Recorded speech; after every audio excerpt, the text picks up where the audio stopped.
Tonight I ordered a targeted military strike. Right now, strike on Syria. The United States took a very measured step last night. Dozens of tomahawks raining down. We are prepared to do more, but we hope that will not be necessary. The damage on the ground extensive. The airfield in Iraq, where he launched this chemical attack, was severely degraded. The question now, what will President Trump do next about Syria? Syria is calling America's missile strike on one of its air bases an act of aggression. But many in Congress say it was necessary, and they are applauding the president. Tonight's coverage of the strike on Syria begins in our nation's capital with our D.C. Bureau Chief, Ross Palumbo. Well, tonight, Florida's entire congressional delegation is behind the president on this strike. This is new information is surfacing at this hour as to exactly how successful this strike really was. The first images of the damage at dawn.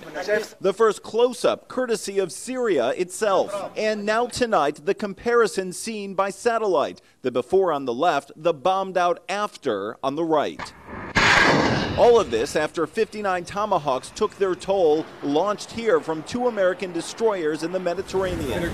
Senators were already notified, but fully briefed this afternoon. Senator, can you tell us what you heard in the meeting? Did you hear any new details about damage?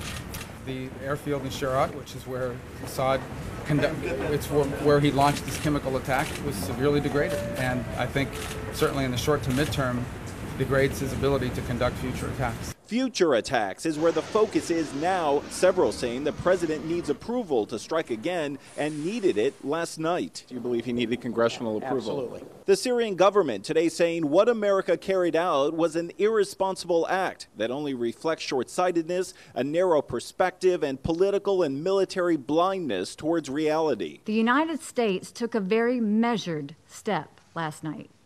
We are prepared to do more. Nikki Haley speaking at an emergency meeting of the UN Security Council as Russia released its own drone video to show less damage than claimed, and saying the president of Russia regards the U.S. airstrikes on Syria as an act of aggression against a sovereign state delivered in violation of international law under a far-fetched pretext. This move by Washington has dealt a serious blow to Russian-U.S. relations, which are already in a poor state. Okay, how concerned are you about Russian backlash at this point?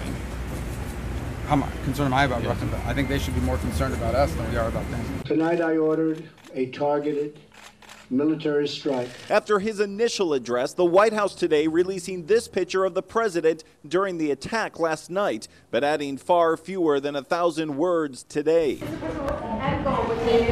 strikes on Syria. Thank you very much. What happens next with Syria, Sean? Look, the president's getting updated by his national security team. Most of South Florida's congressional delegation believes the president needs congressional approval next. The next step should be for Congress to debate an authorization to use military force. But all of them agree this strike was necessary. Debbie Wasserman Schultz saying it was measured and appropriate. Carlos Cubello tweeting good, action against Assad long overdue. Elsie Hastings supporting it, along with Ileana Ross-Lehtinen tonight. But tomorrow is another story. If he says tomorrow, and we're going to remove Assad from power, he needs to come to Congress and get authorization for that action, because that involves upsetting the world order big time. Well, tonight we learned that the president was actually on his way to South Florida aboard Air Force One when he was considering the options on the Syrian strike.